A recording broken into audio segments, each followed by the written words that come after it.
There was another thing I was going to say. Right. It was had to do with the writing thing. So, Oh, okay. as like an example of Kodachi Ikimoto stuff, because I wrote this down for the who is writing Boruto video. I still haven't posted, but Yeah. hypothetical example: if Kodachi was still writing the script even right now. Kishimoto may have written in his draft that the first arc of the time skip will be about self-affirmation and the formation of one's identity. Ikimoto may have said, I want Kurama to return so that he can contrast with the Shinju villains I have created on that theme, and so we can help Himawari forge her identity as well. And Kodachi would be the one who writes how and why Kurama returns within the plot and executes the manner in which Kurama contrasts to Shinju and helps Himawari forge her identity. Would you agree that that's probably how that would go if Kodachi was still there? Yes, but also just for a jab, include the fact that Kodachi never would have brought back Kurama. Yeah, well, I mean, but assuming No, okay, I know that's you're funny. trying to make like a serious thing there. But yeah. That being said, I will write down as a possible note. Well, I would say that Kodachi would also like reverse it. So instead of Kurama would come back to do this, he would have this needs to happen in the narrative for this reason. Here is my way of doing it, which would be bringing Kurama back. It's like in this case, it's like doing what the AI was doing. It's reversing it to give the example rather than the broad elaboration that was actually just recap. So you give the moment first rather than second, like what Ikimoto would have done. Wait, say that again for what you think you would do? I think Kodachi would have given the reason, which in this case would be the moment first, and then like the elaboration after. Whereas Ikimoto would have done the opposite. Ikimoto's doing what the AI would have done.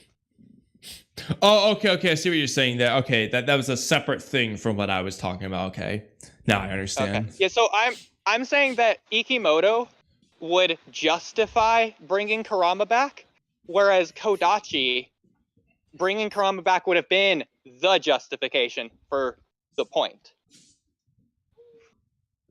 Yeah.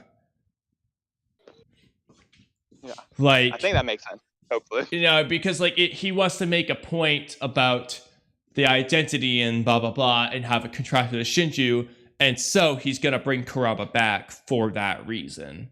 So Ikimoto probably wouldn't even say what I said. Ikimoto say what I said. I want Kurama to return so that he can contrast with the theme, blah blah blah. But I'm just assuming. I'm just giving Ikimoto the benefit of the doubt to say. I'm letting him pitch in this essentially. I'm breaking up what I think their dynamic might have been like. Yeah. Well, he would have said, because of this narrative reason, I need a contrast to Himawari.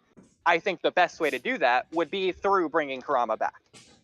So do you think in this case, Ikimoto wouldn't say Kurama? He would just say, I need someone to contrast with the Shinju villains I've created, basically, and to help Himawari grow. And then Kodachi would choose Kurama in that case. Well, Kodachi, it doesn't really matter who chooses Kurama. I think Ikimoto would just like narrow in on it as opposed to Kodachi, who would have Kurama as one potential example of like 5 different ways they could go about achieving this same thing. And then he would just choose the best one. Which ironically wouldn't have been Kurama, but you know. Yeah, I was just trying to figure out how I think our dynamic would go, because personally, I just don't think Kodachi would have done this unless it was like Ikimoto said, I want Kurama back. And so Kodachi would have to write in how he comes back. Yeah, exactly. So I've had this kind of conversation with Sauron before. Do you remember? It might have been Immortal. No, it's definitely Immortal. I think he even clipped this. Immortal was asking, like, who do you think is going to die next? And my response to that, well, why does someone need to die moving forward? Because that's the route that you need to go for. I think that's how Kodachi would have thought about it. It's like, at what point does a death serve the narrative in a way that's yeah, needed? I mean that's how that's how it should be. And then Now, granted, which death? Yeah. those interviews make it seem like he understands that when they said like, how do you go about creating characters? And the first thing he thinks about is like, well, what is the role / purpose of this character going to be? And it's really the same thing about deaths. Like the death is supposed to serve a purpose. Why would anyone die? Why would they die now? And why would that specific person die? How is that going to, affect the narrative? Like these are things you would have to be asking.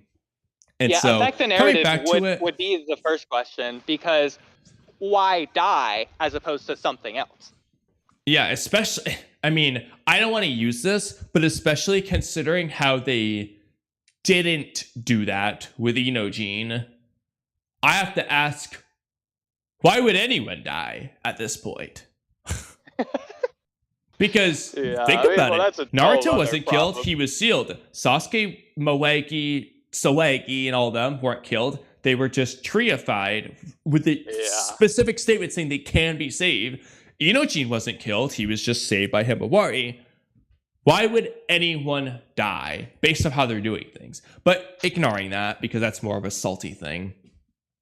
Yeah. Yeah. Because obviously, like looking at for example, if you asked in the pain arc, earlier, around Itachi Pursuit arc time, and you're thinking, okay, Itachi's gonna die. Granted, the problem is Jiraiya dies first in this case, but hypothetically, let's just say it was reverse order.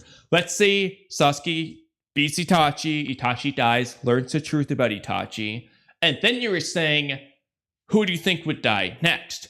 You might say, well, given the context of what just happened to Sasuke, I think Naruto's going to lose someone close to him. So either Jiraiya or Kakashi will die next.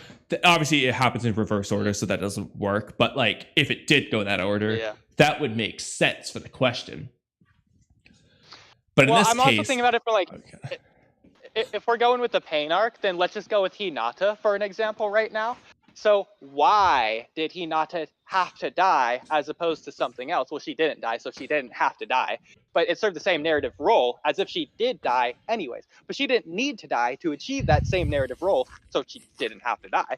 But like, assuming she did have to die, assuming she did die there, what would be the reason that you can point to besides the obvious?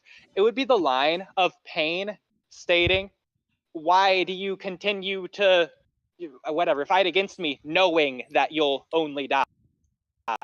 In this case, that'd be the reason. And so you could just change that line to honestly something that arguably it might be less impactful, but it might be more like consistent with Pain's character anyways, to something like, why do you continue to fight against me knowing that your actions will never change the world, or something.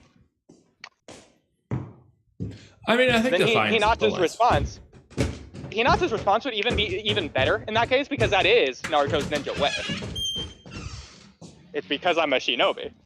Because I'll do it anyways. I'll never. And I won't give up. Yeah. That is technically narratively better, consistency-wise, even if it's less impactful, because it's taken out the die aspect entirely.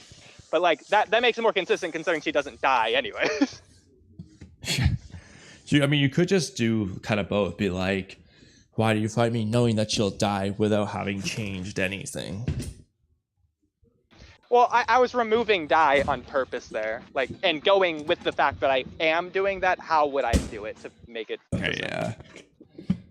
But moving away from that, because I feel like that was a little bit convoluted. Going back to the immortal thing, I don't mean this as an insult to immortal. I genuinely don't. But comparing immortal to Ikimoto. I know that's like the biggest insult I could give someone, but comparing him to Ikimoto, I feel like immortal, the way he approached it is the exact same way Ikimoto would approach it, whereas I approach it the same way Kodachi would approach it, because he's asking who needs to die or why or when. So he's asking who dies first and then asking why, whereas I'm asking, like, I feel like a different way to explain it from how I explained it earlier is like, why does this event, not why does this event need to exist, but this plot point exists, how is the most effective way to go about it? Killing a character would be the most effective way to go about it. Okay, now who do we approach, etc. So it's like 3 layers deep when you think about it in reverse order, as opposed to 2 with Ikimoto's or Immortal's method. Yeah, and I feel like, honestly, you and I probably would pick, like, more or less the same idea of an answer. Well, actually, I think you and I would pick the same answer. Inojin should have already died. But Yeah. assuming we can't pick Inojin, we would be saying, okay, because we're going with the hypothetical of a character death for this conversation, what character could benefit from a death? Indirectly, obviously, not like the person who died is not going to benefit. And you and I both agree, well, the answer is Kawaki, because he's the only character who so far really needs a death in his favor. Not because Kawaki needs to lose people, but because he needs a point.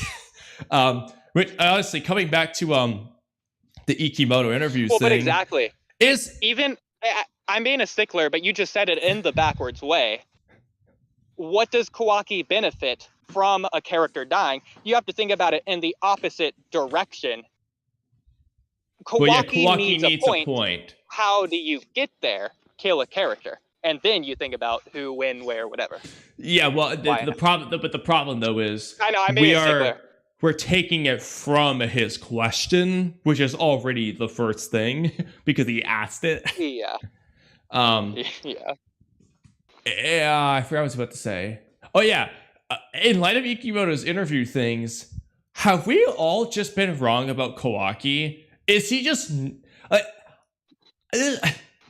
There's no way I can look at what's been done so far and think this is the case. I think Kawaki has to be. He has to be like a well thought out, deep, good character, not just irrational. But in light of what Ikimoto said, is Kawaki literally just a crazy person like he told Hinata? Like, is that it? Is he just crazy? Is there no narrative Matt? He's like rejecting his identity thing. Is that all God? Is he just crazy? Well, this is the reason that I brought up the Hinata example in the first place, because the point wasn't about killing her or not.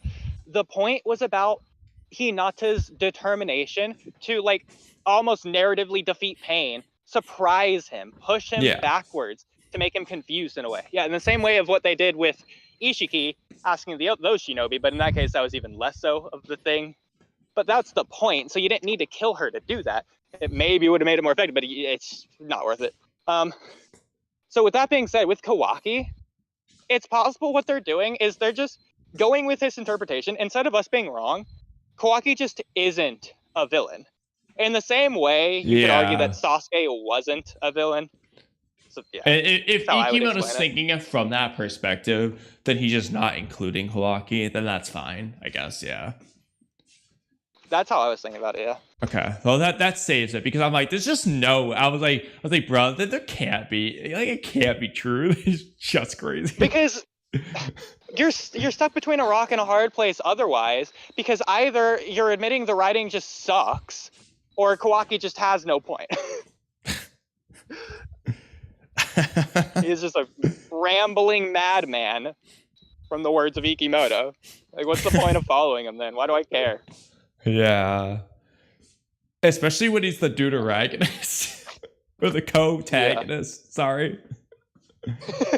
Thank you.